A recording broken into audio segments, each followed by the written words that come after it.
It is my great pleasure to introduce our fourth Global Challenges Conference. And this year, the topic is Development in Crisis, Changing the Rules in a Global World. I would like to now briefly introduce our keynote speaker tonight, Dani Rodrik, who is the Rafiq Hariri Professor of International Political Economy at the Kennedy School at Harvard.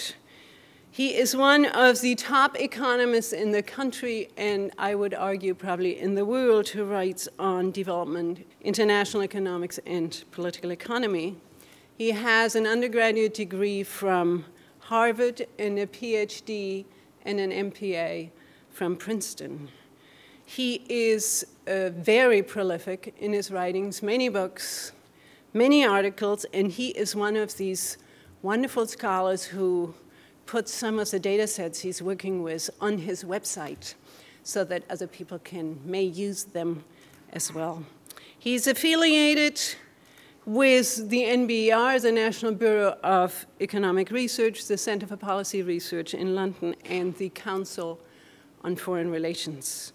He is a long-standing and outspoken critic of the Washington Consensus, with its unequivocal support for free market policies for developing countries, and he is a leading thinker on the impact of globalization on economic development.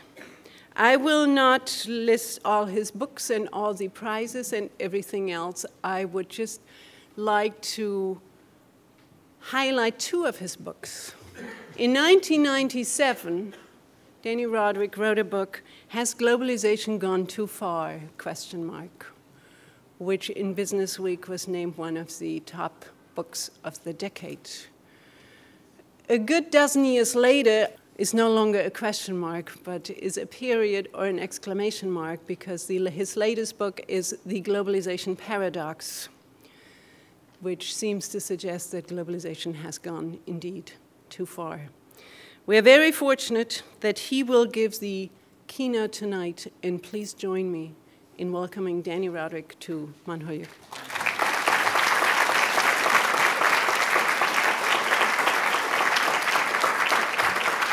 Thank you for showing up. What I'm hoping to do in my presentation is to give you a perspective that draws on my research and others about the recent experience with economic growth in the developing world, in emerging markets, and what that suggests for the future of economic convergence. That is the closing of the gap in living standards between the poor majority in the world and the rich minority. One of the themes, or maybe the key theme of this conference, is development in crisis. But there's something a little bit incongruous in that, in the sense that for hundreds of millions of people around the developing world, many people in dire poverty, others who would certainly be considered very poor in the advanced countries, but in the context of their economies might be lower middle class or middle class. For hundreds of millions of people, the last few decades actually have not been all that bad.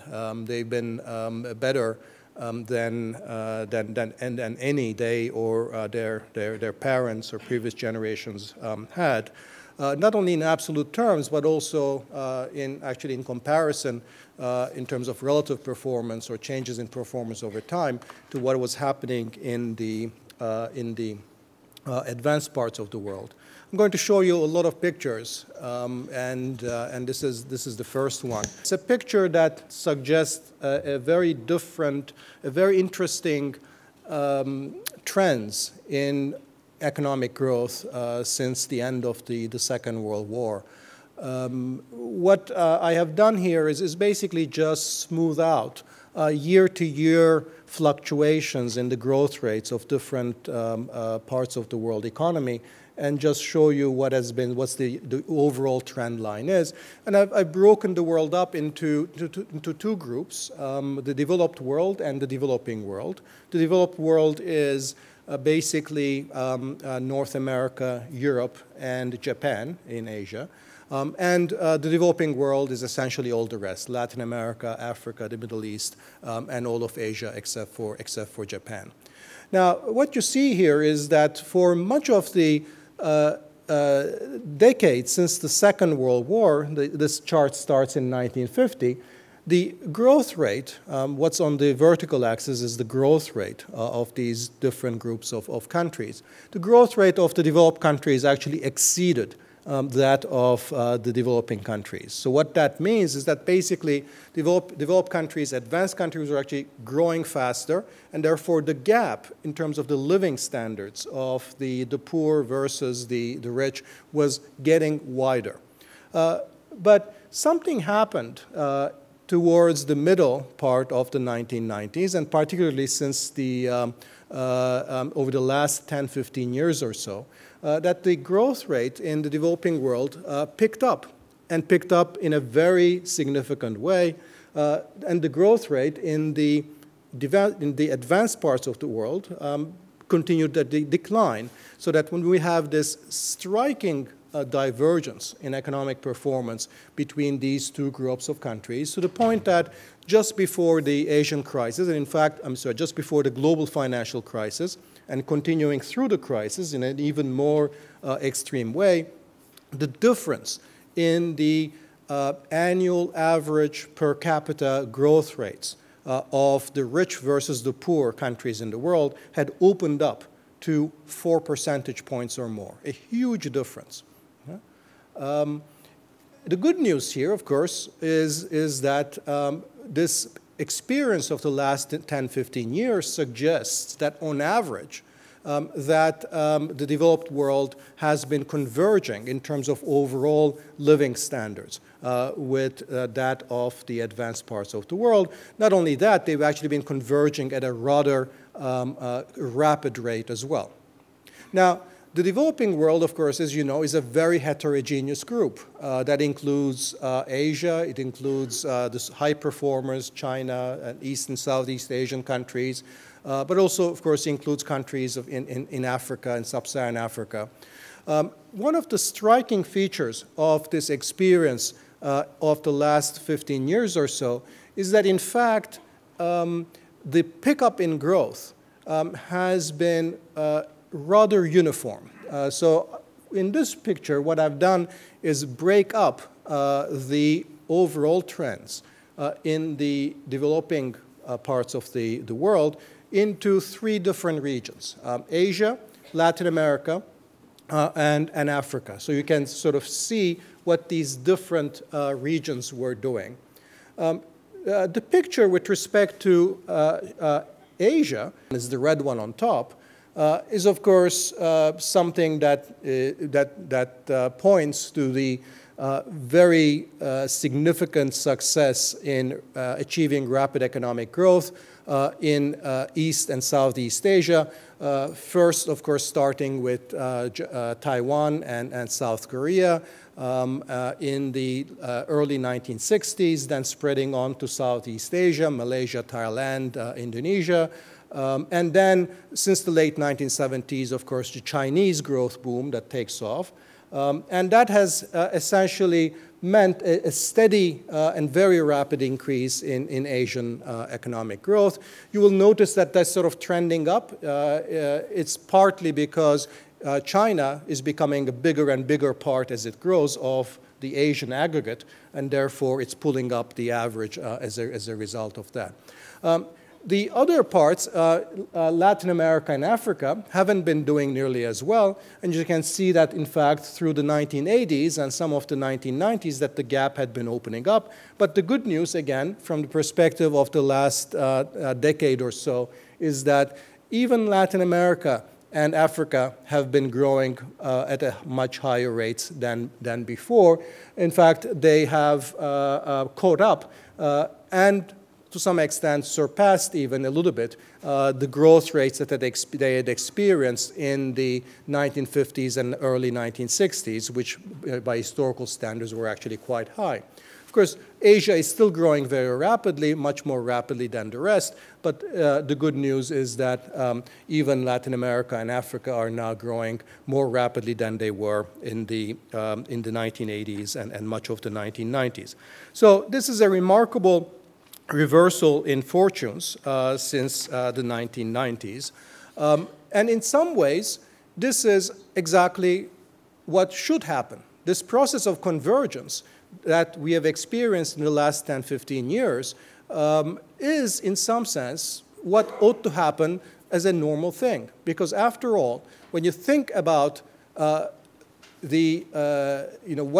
poor parts of the world need, what developing country needs, the technologies that they need to increase their productivity, the markets that they need to sell their products, the financing that they need in order to finance their investments, in the world economy that is globalized is already out there. They don't need to reinvest, they don't need to reinvent the technologies that the rich countries have already invented. The markets are there. In principle, the financing and financial markets and credits are there.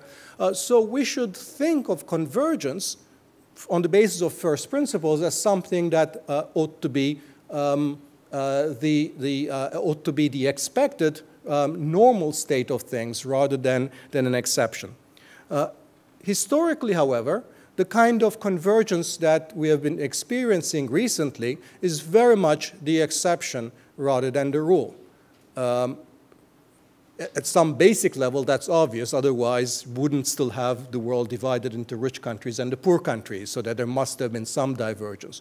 But what's striking is that regardless of the time horizon, that any time you take a relatively long period of time and you ask the question, has there been a tendency for poor countries to grow more rapidly than rich countries? In other words, has there been a tendency for the convergence gap to diminish? The answer almost always is no, that the pattern is not one of convergence. So what this shows is the relationship between initial per capita incomes in different different countries and the subsequent growth rate experienced by different countries over 4 different time horizons, all the way from the earliest period from which we can carry out this kind of systematic comparison, the period between 1820 to 2008 from the upper left, to the period between 1950 and 2008, the entire post-Second World War period. And the slope of the line tells you that there is, in fact, hasn't been any tendency for poor countries to grow more rapidly. If there had been one, of course, then you would have had a downward sloping slope, which is that the poorer countries grow more rapidly, the richer countries grow less rapidly. And the absence of any such slope suggests that there hasn't been any tendency for convergence over such long periods of time, so that what we have been experiencing in the last decade or so is unusual. The question is, what do we make of it? And there are sort of 2 important questions. One is sort of how do we interpret this period of recent convergence? And the second question is, what does that tell us about the likelihood that it is going to continue, that we are going to be experiencing continued convergence? There are reasons to be both optimistic and pessimistic about the continuation of this trend of convergence. And I'll just sort of signal off the bat what those reasons are. On the positive side, the kinds of policies that many developing countries have been pursuing, are policies that are much more market-friendly. They're also much more conducive to the integration of their economies into the world economy. And as I'll indicate in a somewhat greater detail in a few minutes, these policies are, in a conventional standard sense, much better policies. Therefore, on that account, you might say that this has set the base for continued convergence.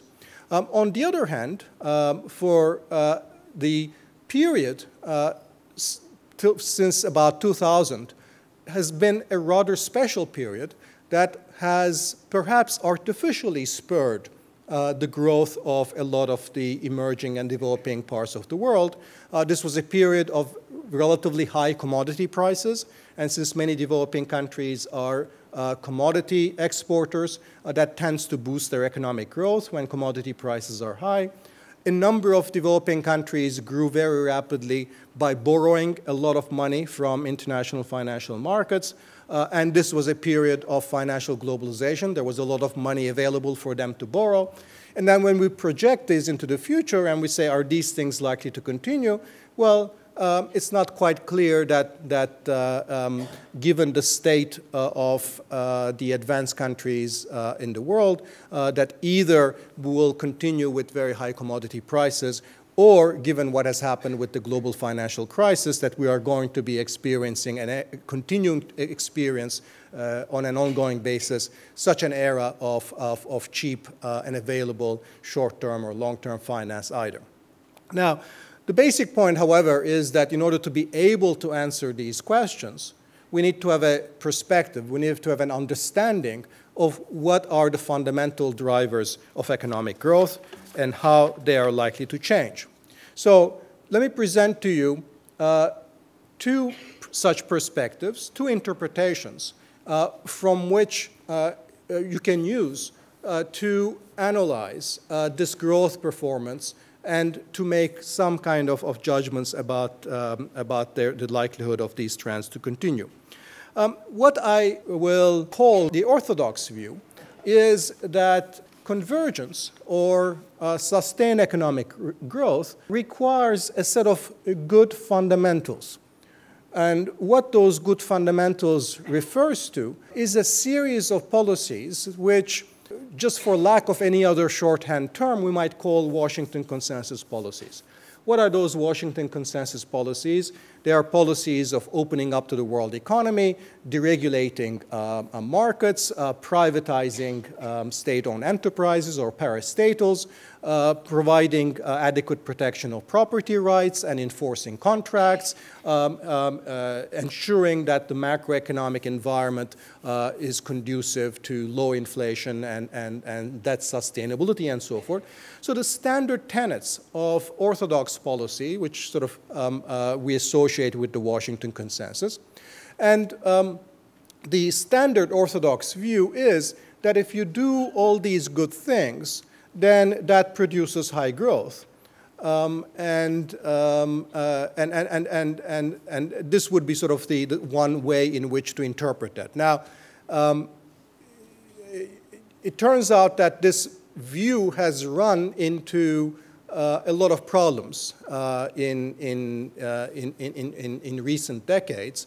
And one problem is, one can look at these problems in a number of different ways, but one way to simply illustrate that problem is to focus on the results achieved by some of the countries that have actually tried to take on this agenda. I'm just showing you here just two countries, two Latin American countries. I should say, as you probably know, Latin America was the region that adopted the Washington consensus agenda the most wholeheartedly of all developing parts of the world. Two important Latin American countries here, Brazil and Mexico. Mexico pretty much adopted the Washington consensus wholesale. On top had certain additional advantages such as the NAFTA and duty-free access to the North American market. Brazil did a fairly good job of adopting the Washington consensus, but probably isn't the most slavish adherent of it. Now, what's striking when you look at the experience of Brazil and Mexico, and these aren't exceptions in Latin America, this is a Latin America-wide phenomenon, is that their recent performance has paled in comparison to the performance that they had in the recent past. So here, if you compare Brazil and Mexico's growth after 2000, leaving aside the period of their debt crisis in the 1980s and the period of recovery in 1990, so in some sense, just throw those decades out, just compare the pre-1980 performance with the post-2000 performance, what's really striking is that what looks like a good performance, let's say for Brazil, Brazil is always mentioned as one of the sort of countries that has been doing really well in recent years. What's really striking is how poorly actually Brazil has been doing compared to its own experience before 1980, in the periods between 1950 and 1980. Now, this is striking. It's striking because the policies that Mexico and Brazil had in the 1950s and 60s and 70s were policies that were utterly horrible from the perspective of the Washington Consensus. They had very high rates of trade protection. They had industrial policies running rampant. Subsidies and state-owned enterprises were all over the place. And macroeconomic stability, well, there was more like macroeconomic instability rather than macro stability in the sense that prices, inflation rates tend to be high, and so on. So the striking thing is despite the adoption of policies that from the standard conventional lens looks so much better, these countries have been doing worse, not only relative to the Asian countries, as I've showed you before, but actually relative compared to their own recent experience. Now, the Orthodox approach has reacted to these results by essentially enlarging the set of policies which countries need to do. So rather than essentially admitting defeat and in some sense saying, well, maybe we haven't gotten the quite right fix in terms of what you need to do to sustain growth, the approach has been to say, well, maybe it wasn't enough to liberalize your trade and privatize your state enterprises and deregulate your economy and run stable macroeconomic policies. Maybe you needed deeper structural reforms. Maybe you needed to reform your labor markets at the same time. Maybe you needed to reform your governance. And of course, it ends up being an open-ended list, which allows proponents of this view to always say, if countries are failing, to say, well, maybe they did 25 things on the list, but I have 2 other things on the list that they should have done, but they didn't, and that's why they're failing. The second perspective, which I find much more helpful in trying to understand what is going on, goes back to an earlier tradition in development economics, a structuralist tradition that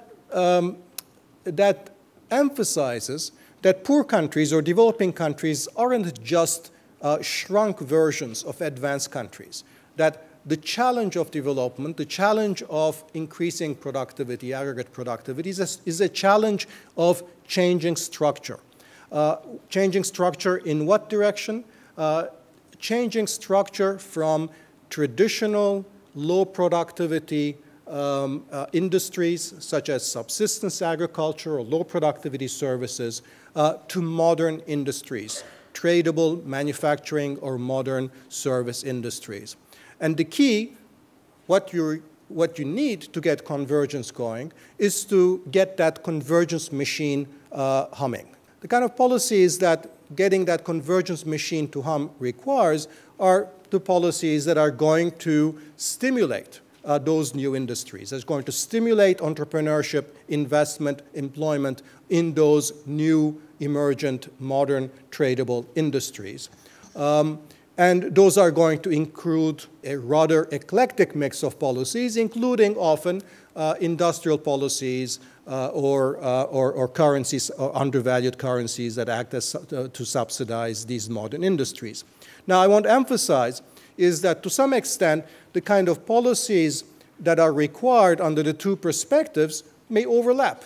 It is clear that if you are in an economy where the government essentially stands ready to pounce on any entrepreneur who is actually successful to extract through taxes or bribery or other methods the profits or the rewards of that investors' or entrepreneurs' efforts, then it is quite clear that neither will you get what the Orthodox view predicts or wants, nor will you get the kind of structural transformation that you need to happen under the structuralist performance, because under the structuralist perspective, because nobody will have sufficient incentive, in fact, to invest in these new industries. So there is a certain amount of overlap between the policy implications of the two perspectives. Similarly, hyperinflation obviously is not very conducive to structural transformation either.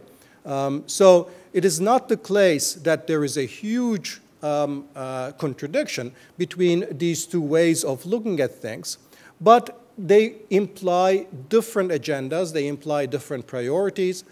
Sometimes, for example, the policies that the Orthodox perspective prescribes, such as deregulation or the privatization of the financial sector, or a very drastic opening up, may in fact undermine some structural transformation incentives by, for example, pushing some manufacturing industries into open competition on world markets before they have had a time necessarily to compete. At the same time, sometimes the policies that the structuralist perspective requires, such as industrial policies, direct policies of assistance to manufacturing industries, are going to directly conflict with the policy agenda of the Washington Consensus, because you're not supposed to be doing those kinds of interventionist policies. So there is overlap, but there are also tensions and differing priorities. Now, let me give you a bit of a sense on sort of why the structuralist perspective is important. Structure is important because in developing countries you have huge heterogeneity in the productivity with which different activities are carried out. This is true of all countries, but it is especially true of developing countries. That even in some of the poorest African countries, you can find economic activities that are produced with productivity that is relatively close to the global benchmark. The problem is that too few of that economy's capital and labor is actually in those high productivity activities. Most of it is locked up in very low productivity activities. So here, for example, is for a set of 9 African countries. This is the relative productivity of 9 different sectors in African economies. You can see that basically roughly almost sort of 60% of the population is in agriculture, which operates at something like 50% of the productivity of the, of the average productivity of these economies. You look at sort of manufacturing sector, which is over here. You have a very rather limited number of workers there at somewhat sort of 17% higher average than for the economy as a whole. Now, to some extent, this cascade is a little bit misleading because, for example, you look at the mineral sector over here with an extremely high labor productivity. That's because it's very capital intensive. So there's no way that you can actually take these farmers over here and put them all into the mineral sector. There's no way you can do that. But it's certainly not the case that you couldn't take these workers in agriculture and put them in a lot of labor-intensive manufacturing. And since manufacturing here, labor productivity is double labor productivity in agriculture, without any even additional investment in this economy, you would be making these people's, these workers' earning power, you would be doubling them. And in fact, this is a lot of how development in practice takes place. It takes place by taking people from these low productivity activities and putting them into the higher productivity activities.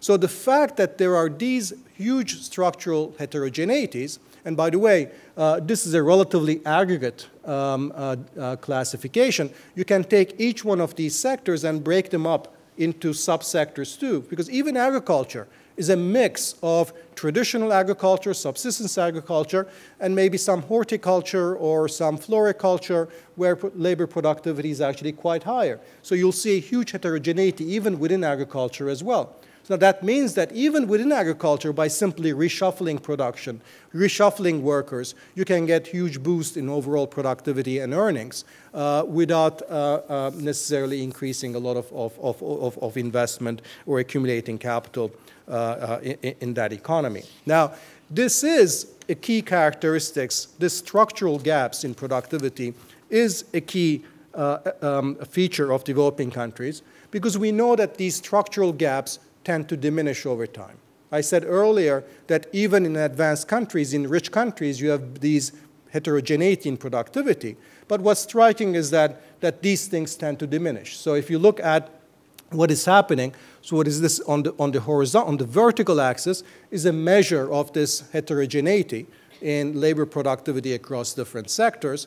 And on the horizontal axis is the average productivity or average income across countries. And there's a very clear negative slope in this relationship that you get a convergence within the economy of these productivity differences. So a lot of the convergence actually that happens between rich countries and poor countries, if the development process works as it should, is that not only that the average between the developed country and the developing country gets closed, that gap closes, but also the averages or the heterogeneity within the developing countries also tend to get closed down, so that heterogeneity becomes less and less. Okay?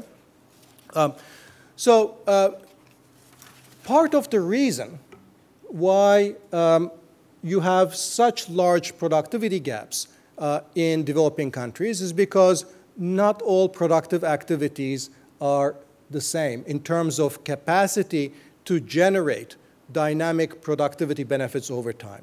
In particular, I want to draw attention to manufacturing sector. Manufacturing sector seems to be critical in the course of development because manufacturing is what I call an automatic convergence sector. What I mean by an automatic convergence or an automatic escalator is that once you are able to get your people, your workers, into formal manufacturing, whether it's producing footwear or it's simple garments, into maybe more complicated stuff like steel or automotive assembly, auto parts, as soon as you get your workers into formal manufacturing activities, it turns out that those workers will be on the automatic escalator up in terms of sustained, rapid convergence to the productivity frontier, regardless of actually what happens in the broad economic context. This is very striking, because remember what I said about lack of convergence before, when I showed you all those those four quadrants going all the way back to 1820, and I said economies as a whole don't converge. But it turns out that there is a part of these economies that automatically does converge, and that's manufacturing. And that's what's shown here in this chart on the left, which is that each one of these dots here is a particular 4-digit manufacturing industry in the world.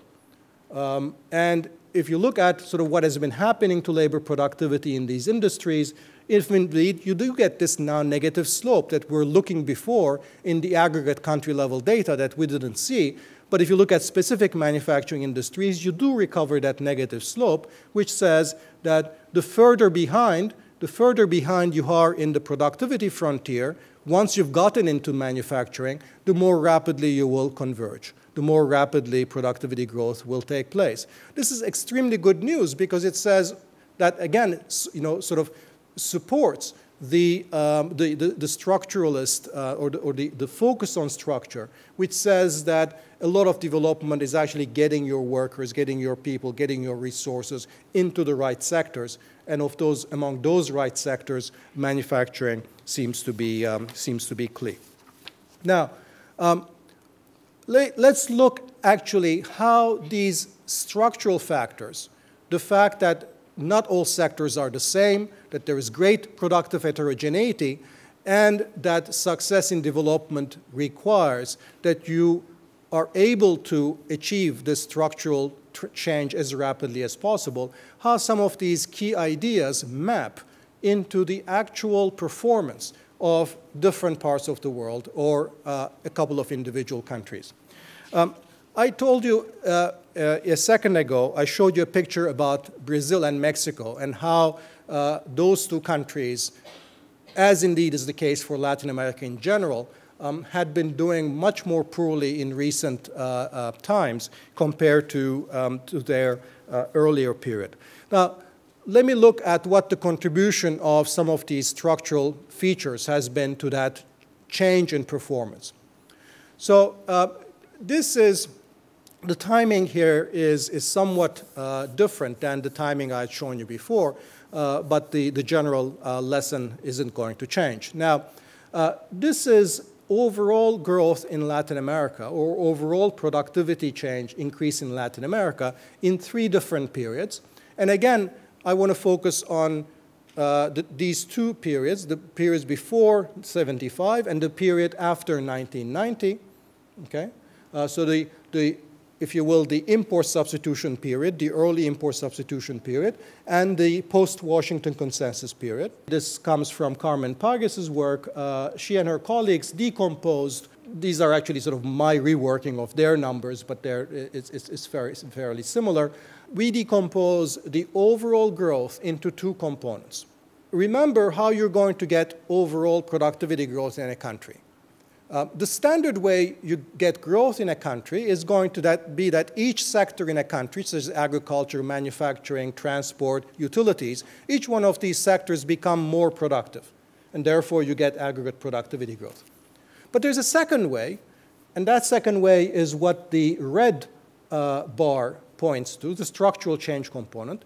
The second component is because you have such wide productivity gaps, you can also get growth, as I was suggesting before, is simply by pulling labor from the lower productivity sectors, such as agriculture and low productivity services, to the more productive sectors.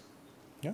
So that's the second way you can get growth. So even if no individual sector is experiencing productivity growth, simply by reshuffling your resources, you can get more productivity growth.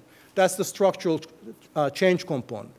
Now, if you look at what's been happening in Latin America, the striking thing is that before 1975, basically about half the growth was due to what was happening within sectors, growth within sectors, and the other half was due to labor moving in the right direction, from agriculture or other low productivity activities to manufacturing and other high productivity services. That's the red component. It's about half. Okay?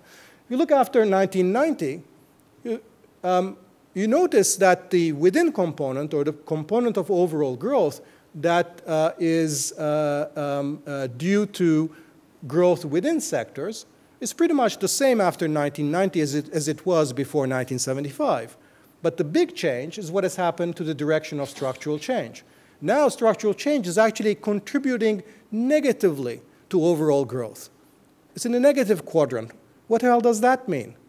Well, it's weird. It means labor is going from activities where their productivity was higher to activities where their productivity is now lower. This is growth reducing structural change. Structural change, rather than contributing to growth, is actually reducing it. What does that mean in practice? Well, in practice it means, just to sort of indicate one important element in this perverse process, is that manufacturing in Latin America has been shrinking very rapidly in terms of employment. This deindustrialization, the theory would say, wouldn't be adverse because the workers that are displaced from industry would find even higher productivity jobs elsewhere in the economy. But of course, they don't. Where they end up is in activities that are informal, or activities that are service activities that are low productivity. and that's why you get this negative contribution from structural change in 1990 compared to the period before. This also explains the difference in between Latin America and Asia in the period since 1990. So just here I was comparing Latin America today compared to their previous experience. It also turns out that differential patterns of structural change also help explain why Asia has been doing so much better than Latin America, or for that matter, Africa, since 1990. Because it turns out that the big difference is not the within component, the big difference is the structural change component. Or to put it more precisely, roughly two-thirds of the difference in the overall growth rate of Asia compared to Latin America and Africa is accounted for by these differential patterns of structural change. That Asia, for the most part, has managed to get the right kind of structural change going. Latin America and Africa in recent years haven't. And that within productivity growth hasn't sufficiently compensated for that adverse structural change. Now I can show you actually it's interesting to look at the individual countries that's behind those pictures. I'm not going to spend a whole lot of time on this, but it's interesting to see, for example, what has happened.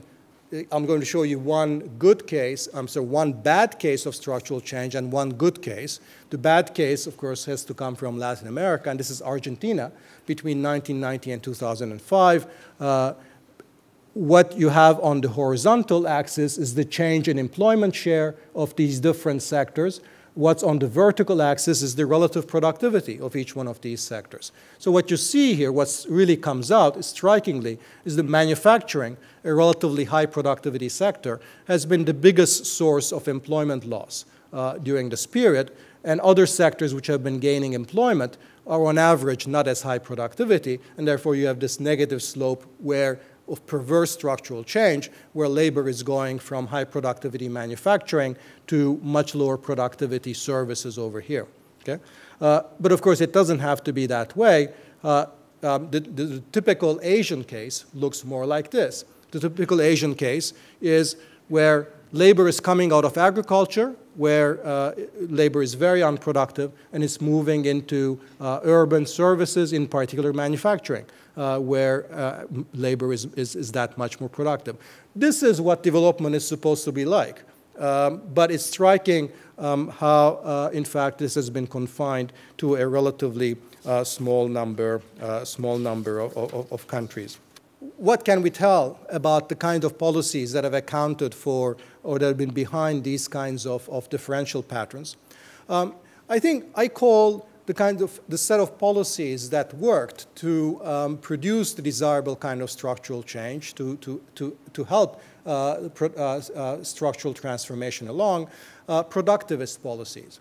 Productivist policies rely in part on sound fundamentals. I don't want to throw away the insights of the Washington Consensus, which is that you need a modicum of stability in the macroeconomic environment. You need a modicum of market friendliness and openness in your economic policies. But you need, in fact, much more. And you don't need to be purists with respect to those fundamentals. You also need, on top, a layer of policies that are going to be supporting these new economic activities. Often that will come along with a certain degree of repression of finance to enable a larger role for development banking, for subsidized credit, and very importantly, competitive currencies. Because one of the most effective ways in which you can actually subsidize, encourage these modern tradable industries which spearhead structural change and economic growth is to have a competitive currency or an undervalued exchange rate that's going to make it profitable for entrepreneurs and investors to go into these modern tradable industries. The currency policy is much, much more productive than any kind of industrial policy that governments can come up with, which are in practice, of course, quite difficult to to implement as well. So this is the picture with respect to undervaluation. So let me conclude by where this takes me in terms of both an interpretation and the prognosis. It is true that today policies all around the world in the emerging markets and developing countries are much, much better in a conventional sense, whether we're talking about macroeconomic environment, about financial policies, about public finance, about openness to the world economy. And it is also true that in general we have much better and improved governance around the world, that many civil wars have ended in sub-Saharan Africa. There are many more democracies in the developing world today than there was. But I think the empirical record is that these kind of fundamentals tend to increase the resilience of developing countries without necessarily igniting or sustaining economic growth. That is to say, these are the kinds of things you need to do to throw out all the extreme negative outliers in terms of growth performance. But that doesn't necessarily generate you high economic growth or ignite economic growth.